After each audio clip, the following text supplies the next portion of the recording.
is 6 slides. One of them is this title slide, and then the final slide is an overall project map.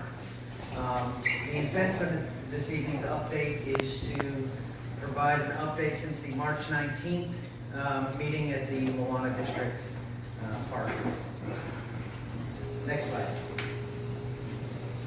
So, as you all are aware, we are aware that the legislative session concluded.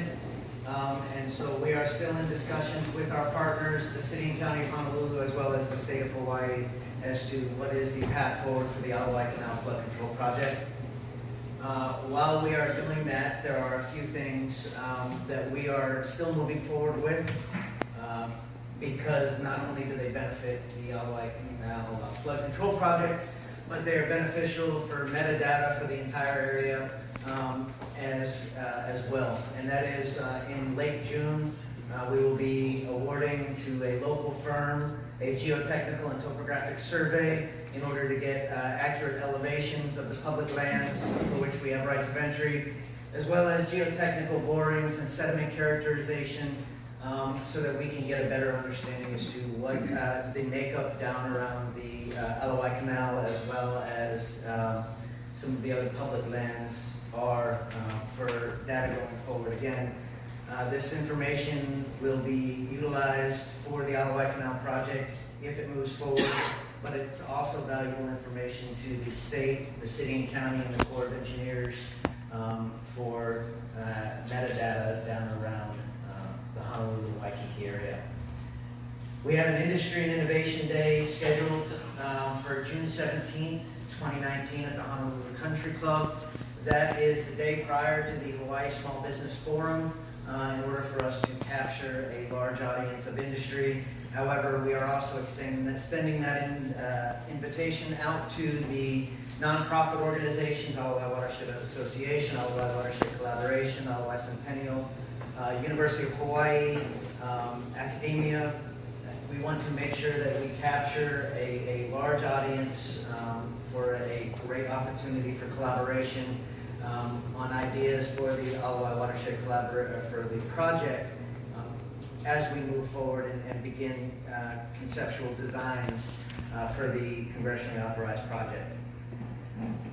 We do anticipate survey and exploration to start around late summer, early fall. What I will tell you is, while we are making rounds to all the neighborhood boards over the summer, we will be making a second round once we have a more firm schedule, so that we can come and discuss what the impacts of this topographic and geotechnical survey is in your area and what you can expect.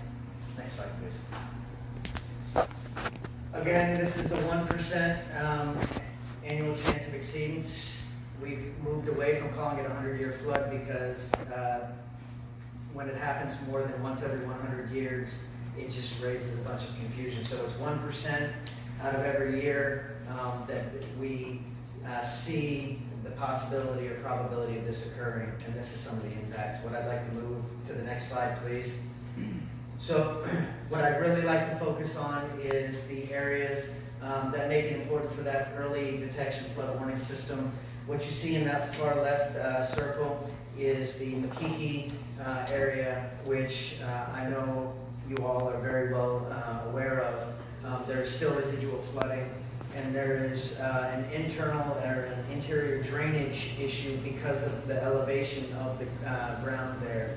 However, we do anticipate economic benefits still while there is some residual flooding, as well as I've had personal conversations with Senator Marawaki and other some of the nonprofit organizations and our partners, so that how we can move forward with some ecosystem restoration and kind of addressing that interior drainage in one of our other authorities that Congress has, because under the current authority we're not authorized to look at interior storm drainage. We have to focus on flood control.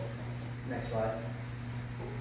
Again, this is what the recommended plan for the flood walls are. However, we are still in the process of looking at our data and refining our data to determine if we can remove some flood walls, how we can remove some of the flood walls and replace them with some drainage or some earthen levees and still fall within our existing authority appointed to us from Congress. The key is the project that was authorized by Congress was economically justified, environmentally compliant, to maximize the net economic benefits or that return on investment, but at the same time providing that maximum protection for the community, the infrastructure, and the economy.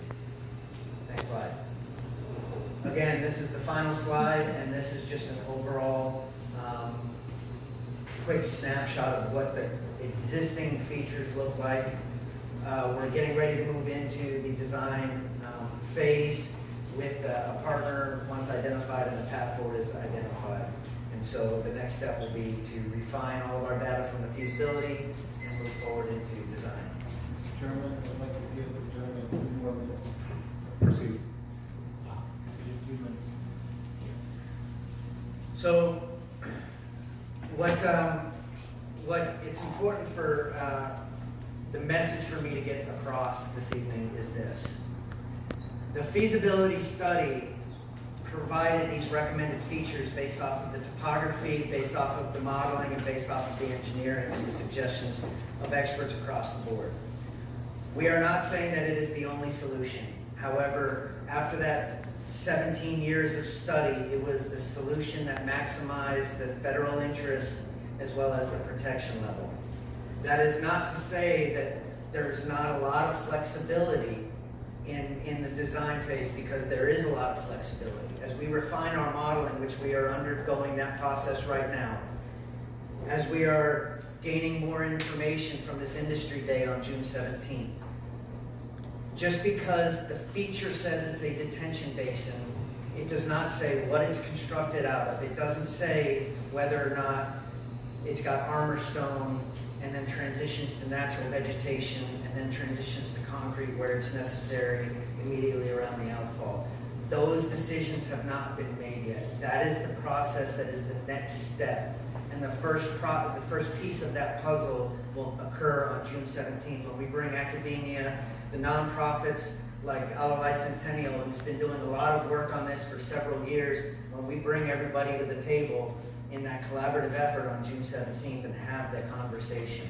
All right, there is a lot of flexibility that we are moving from that feasibility phase as we move into the construction phase.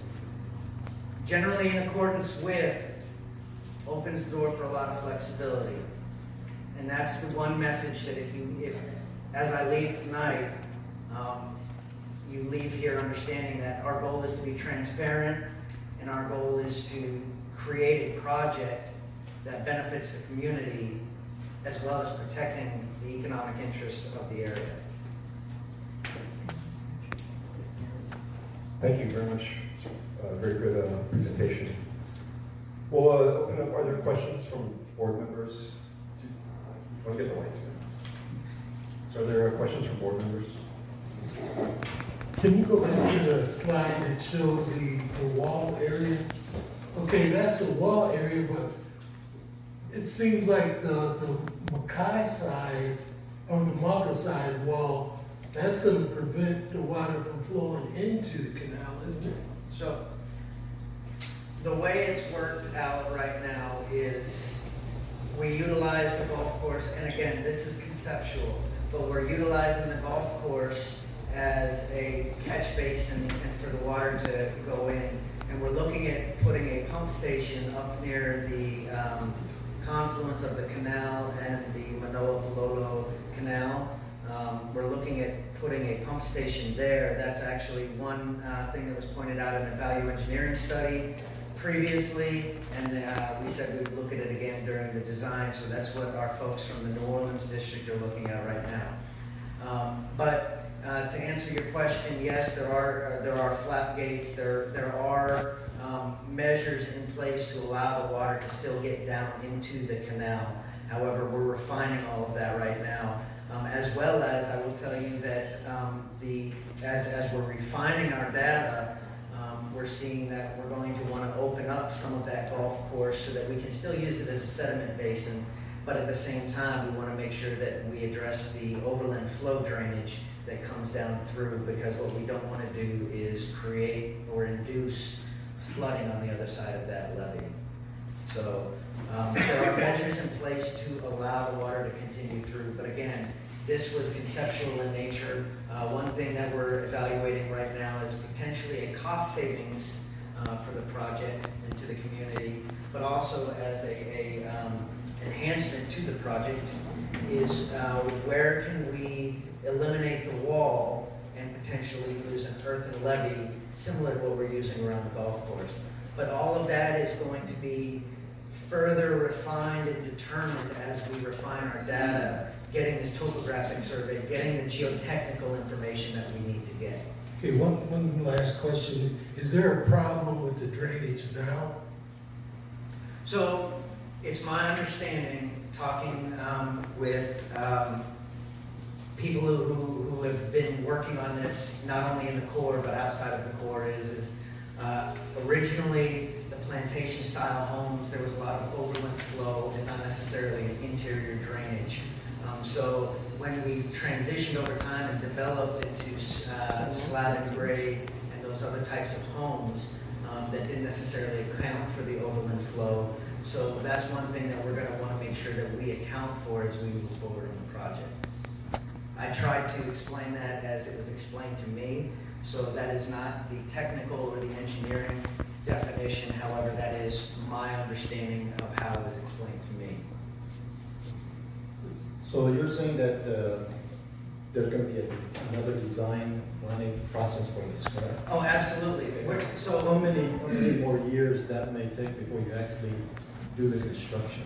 So on a very optimistic timeline, we would look at refining our data and getting the geotechnical data between now and Christmas of 2019. And then you would anticipate 6 months to a year of design plus review periods for the number of reviews that would need to go. So I would anticipate at the earliest January of 2021 is when we would award construction contract. Okay, so in the interim, is there funding that's available right now that until you do this actual design, or they can go in and do some preventive measures in the interim because they're coming up with a rainy season, and maybe dredging, some parts of the canal to make it deeper so that things can flow through. For example, over at the opening just before you get to the Ottawa Canal, dredging that to make that deeper, and further down along the canal towards the bridge. So, And then also going up towards the ocean. So if there's some dredging that can be done to free up the flow, that might help mitigate some of the back stuff that's going to take place. I think that's some of the concerns. so I'll let Robert answer the preventive piece, but what I will tell you is separate to this project, completely separate to this project, the state of Hawaii and DLNR is looking at dredging the Ottawa Canal, and I would suggest that you contact them to get the specifics on their dredging project for the Ottawa. But I'll let Robert speak to the preventive measures.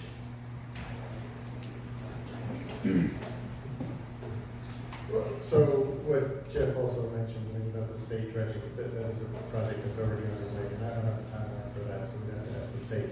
But one of the things we have to understand is dredging the canal does not support the flood control project. The canal itself is tidally influenced, so the bottom, the bottom level of the basin where we're catching all this water coming from the mountains, the floor of it is the top level of the canal. So it really doesn't matter how much sediment's in the bottom. The ocean level and the tidal level is where that basin bottom is.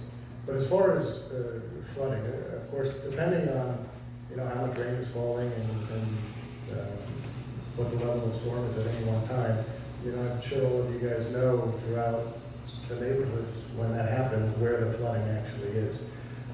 If there's any particular spot that you're concerned of that you don't think the city's already aware of, please let us know so that we can analyze it and get something done to get it fixed, because that's part of our basic work is responsibilities of the city is to do what we can to prevent flooding. Oh, I wanted to add that you cannot make the base of the canal lower than the ocean, or else the ocean will flow into the canal, which defeats the purpose of having it. Right, that's why I like to say that the canal itself is actually not part of the flood control. The reason the canal was created. With this current design or with any of the changes you're thinking about maybe adding levees down the road, will there be any property, public or private property that's going to be directly affected that maybe even needs to be cleared for you to move forward with building the wall or the levees or the pumps? The answer to that is probably. So, what I'd also like, Jeff is very polite. What I'd like to say is the basic design is the basic design. So when we talk about redesign, the design, there's options that it could look somewhat significant, but the idea of retaining water in the valleys as much as possible and using the canal itself as a catch basin itself is still going to be basically the same. Right now, in the original preliminary designs that have been done, there are certainly requirements for land acquisition. I think most of them are up in the valleys, though. And we understand as much as everybody what we don't want to do. We have no desire to take any more land, and the city does not want more land. So we're doing everything we can to try to not take land. There are a few areas where originally we thought it's almost impossible to not have to take a few pieces, but we're even working to minimize that, or if not, get rid of all of it. Some of it, I think there's some land taking in terms of easements that will have to take portions. The land can still be used for everything, except you won't be able to build on top of it, and those will be small slivers here and there. And some of them we may have to take just for the construction period, and then we can give it back afterwards. So there will be some land pieces, but we're doing everything we can to try to minimize, if not take any additional land that we need. My question is about the specific district that we're responsible for here, which is from really the outlet all the way out this side. So how will this impact our neighborhood district in specific regard to Alameda Boulevard and Ward Avenue, since that's where the police station is and the hospital and so on, Alameda Boulevard and Ward? The basic thing I can say is we're not going to create additional flooding. I mean, this project, no matter where we are, is going to reduce whatever flooding there would be if the project weren't done. But as you mentioned before, there may still be certain areas that have some residual flooding and isn't entirely taken care of. I don't know if there's any additional. So, under the current design, we were authorized to look at flood control, and we weren't authorized to look at the interior drainage issues that are in the McCully, the Moilele area, which we are well aware of. And I've had conversations with folks about how can we address those through ecosystem restoration opportunities in parallel efforts, but separate from this project. But even with the residual flooding, we are reducing the depths of water, so we are providing benefits, as well as, along with this project, there's an early flood warning system that is funded as part of this project. So that in and of itself will assist your community in becoming more resilient and proactive in its flood fight. Thank you. I wanna, are there any other questions from members? You know, when you say you're going to take people's properties, and some of these families have owned their properties for many generations, and when you say you guys are just going to take them, are you guys paying them fair market value? How does that work? So what I will tell you is the Corps of Engineers will not send out any letters of condemnation. We are not going to be the ones to acquire the properties. As we move through the design process, when we're at a 65 to 90% design process, we will finalize a real estate plan in cooperation with the sponsor, and then the sponsor will begin the process of acquiring the property in accordance with both the state of Hawaii and federal acquisition laws.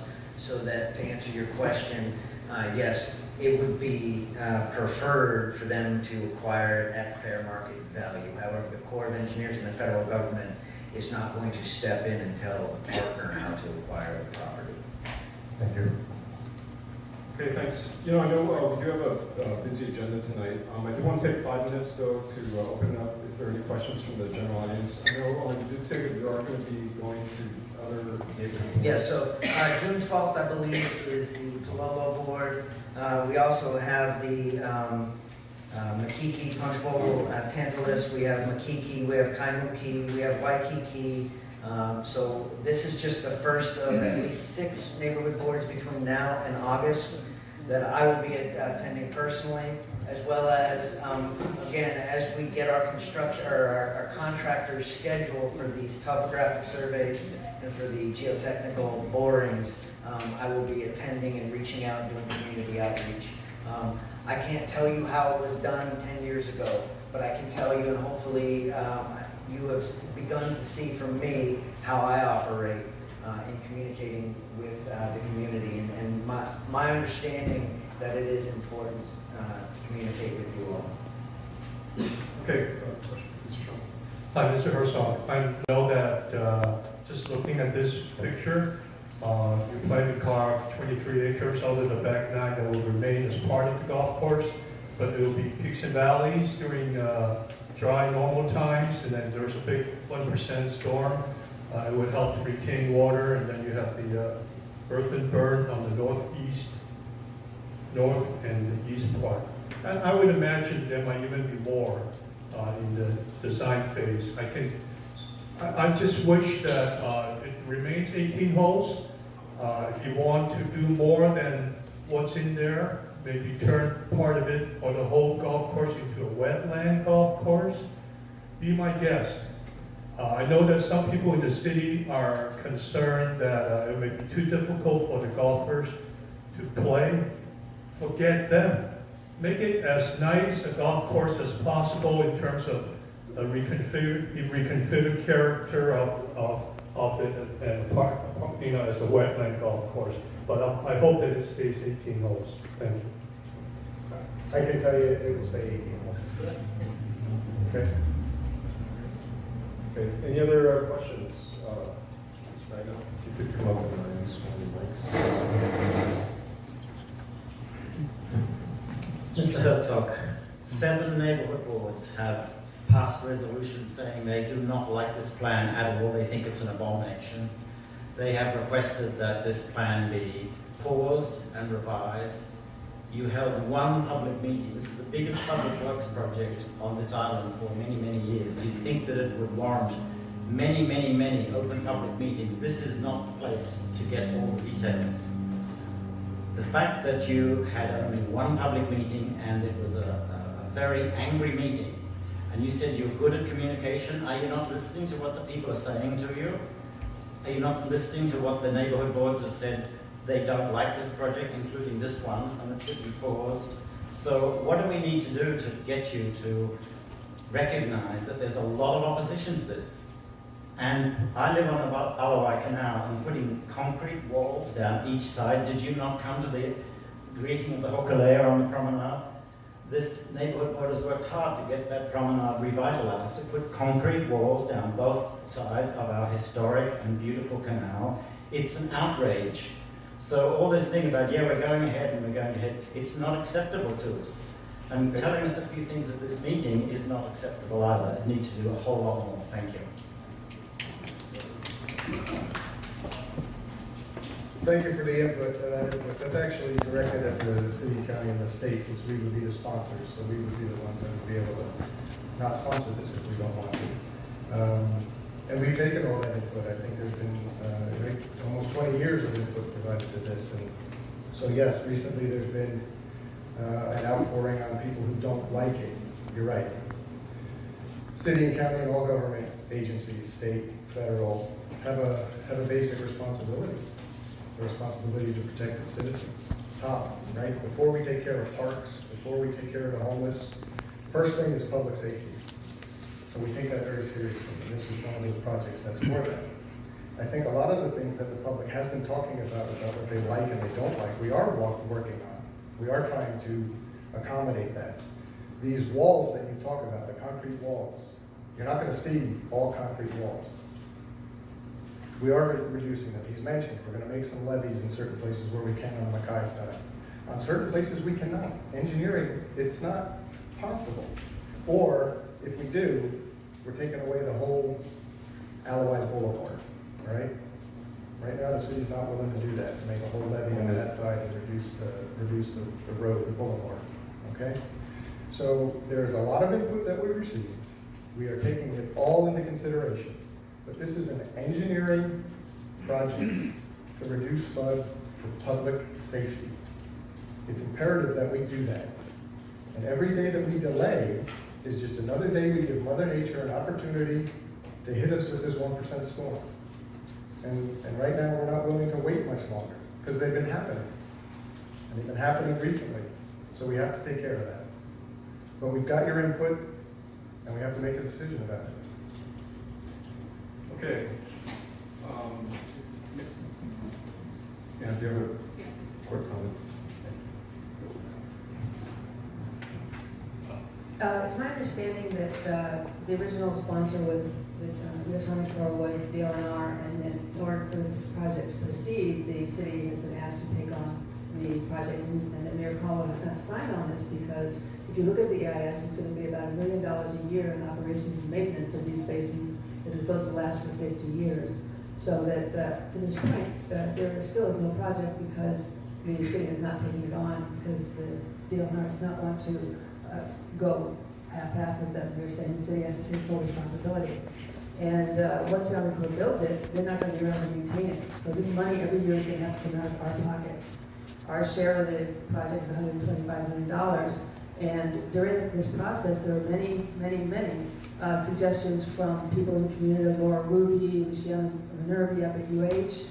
Oceanet, one of the engineers there, has protested the project now. He says that they did the modeling for this project, and he eco-friendly, and suggestions that have been made. And I think that as part of our community's opposition to this project is that during the process, and Mr. Herzog probably was not here, that all of the community input was ignored. And this slide that's up there, this project here, this is from the EIS. This is the before the flood project. This is after. You'll see all of the areas Malka are still flooding. So it's really a project to protect Waikiki. Yeah, and I just really want it to be clear that there can be no changes to this project. That Mr. Herzog has said many times, the only thing that can be moved is if they're not geologically proper. And that the reason that they don't want to stick them farther up in the valleys is going to cost more money. So they will be taking private property in Palolo and the Halal Kumana in Waikiki, right on their school. Thank you. Question. My question is it true that Mayor Caldwell has not signed on the agreement yet? Okay. That is true as of today. We were hoping that we could get the state to sign off on this together, and all three levels of government would be signed on the project partnership agreement. The governor has made it clear that he is not going to be a signatory on the agreement, but he is still on the hook for paying for the project, capital cost. And so we're still working out those details, but we expect those to be finalized in the next several weeks, and what we'll probably end up having is the city as the sole sponsor for the PPA. The legislator didn't provide the funding. I understand.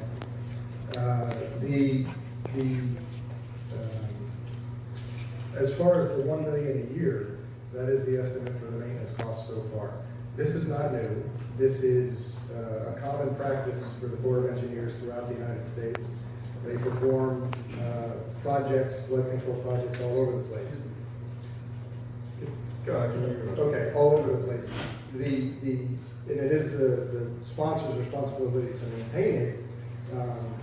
And as long as they do, it stays within a program that the Corps of Engineers has. And if something happens to that project due to any kind of a storm, then they come and they pay for repairs. I wanted to just say that because there's an example that's happened already. The April 13th storms that happened last year tore up High Oni Canal channel pretty badly. A lot of the concrete is all torn up and gone. Right now, the Corps of Engineers is paying for most of those repairs because it was in the program. Okay, thank you. Sorry, Mr. Workhouse, I apologize. We do have a really tight agenda. Perhaps you can talk to Mr. President outside. Yes, gentlemen, should we hypothetically not do anything, not improve the watershed, and we do get a local center, a major flooding event, how much potential damage would that cause both publicly and privately? How much are we risking by not paying the $1 billion? So hypothetically speaking, if we don't move forward with this, our 2015 estimate is 1.4 billion. However, what I will tell you is if you look at the amount of development that is going on in the watershed today, that cost will just continue to escalate. So that is not speaking in hyperbole, that is not speaking in anything other than our economic estimates. It could be more, it could be less, but based off of our study, we determined 1.4 billion. And that's public and private combined? That's $1.4 billion between public-private infrastructure, yes. Thank you. Is that 1.4 or 1.14? So I don't have the study right here in front of me, but I will tell you that it is approximately 1-point-something billion, and that will continue to grow annually. Well, in 2015, it was $318 million. So again, thank you very much. Thanks for the comments. Thank you, Mr. Antag, Mr. Cronin. This is